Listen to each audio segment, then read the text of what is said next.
কর্মকর্তা তাকেও ধন্যবাদ জানাই। ধন্যবাদ জানাই এই করের ব্যাপারে, এই অনুষ্ঠানের ব্যাপারে যে মূল উদ্যোক্তা এবং মূল সঞ্চালক যে আমাদের ভাইস প্রেসিডেন্ট জনাব মজমুর হোসেন। তো আমি আসলে আপনারা জানেন যে আমরা নির্বাচনের মাধ্যমে এই চেম্বারটা এবার হয়েছে, আমরা সবাই ইয়াং জেনারেশন। আপনাদেরকে আমরা কথা দিয়েছিলাম যে আমরা এই চেম্বারটাকে আগের যে গতানুগতিক ধারা, সেই ধারা থেকে আমরা বের হবো, ব্যবসায়ীদের জন্য আমরা কিছু করার চেষ্টা করবো।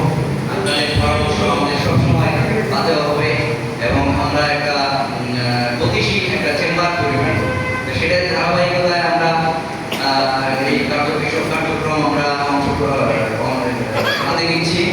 তো বিভিন্ন ধরনের বিকাশ সালিশও আমরা এর মধ্যে করেছি। তো আজকে অনুষ্ঠান শুরু হওয়ার আগে আমাকে অনেকে ভ্যাটের ব্যাপারে কিছু কোশ্চেন করছিল, আসলে এই ব্যাপারটা আগে আমাকে অবহিত করা হয় নাই।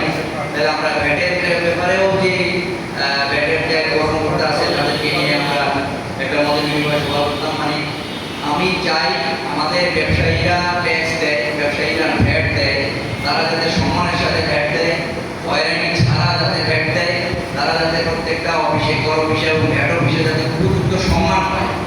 আজকে আমাদের যে রাষ্ট্র ব্যবস্থা, অনেকেই যে আমাদের সম্মানিত আইনজীবী মহোদয় বলে যে ফুসফুস ইন্ডিয়া ভাইয়া, আপনারা একটা কোটি ফুসফুস, অনেকে অনেক কিছু গভর্নমেন্টের অর্গানোগ্রাম, এটা তো গভর্নমেন্টের অর্গানোগ্রাম, কিন্তু বিজনেসম্যান যারা, তাদের আমরা যখন কৃষি ব্যবস্থা দ্রব্য বিনিময়ের কথা থেকেই শুরু করছি, বিজনেসম্যানরা একটা কোটি লাভ করলেও ভুল হবে, কম হবে। বাংলাদেশে বা সারা পৃথিবীতে বিজনেসম্যানদের যে ভূমিকাটা, এটা একটা দেখে যে রক্ত ব্লাড, এটা বললেও কম। তো সেই হিসাবে আমি এই বিজনেসম্যানদের গুরুত্বটা সবসময় আমাদের ফোকাস থাকে, এই বিজনেসম্যানদের যাতে গুরুত্বটা ঠিক থাকে, গুরুত্বটা যাতে আমাদের সরকারের বিভিন্ন পর্যায়ের কর্মকর্তারা তারা বোঝেন এবং তাদেরকে গুরুত্ব দেন।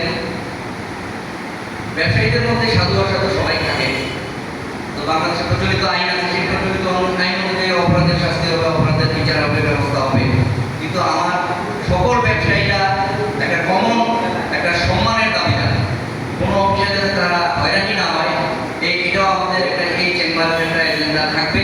আপনাদের মূল্যবান তথ্য আমাদের কাজে লাগবে। আপনারা সবসময় চেম্বারে আসবেন এবং চেম্বারকে গতিশীল করবেন। চেম্বার থেকে কীভাবে আপনারা সুবিধা নিতে পারবেন, চেম্বার শুধু কিন্তু বিচার সালিশের জন্য না, চেম্বারের আরও অনেক ভূমিকা আছে। আপনাদের মূল্যবান সাজেশন আমাদেরকে দিবেন, আমরা আপনাদের সার্বিক সহযোগিতা করবো। আপনাদেরকে ব্যবসায়ী পরিচালনার জন্য সমানের সাথে যাতে আপনারা ব্যবসা পরিচালনা করতে পারেন, সে ব্যাপারে আমাদের সর্বদা আমাদের সেই প্রচেষ্টা থাকে। তো আজকে সবাইকে আবারও ধন্যবাদ দিই এবং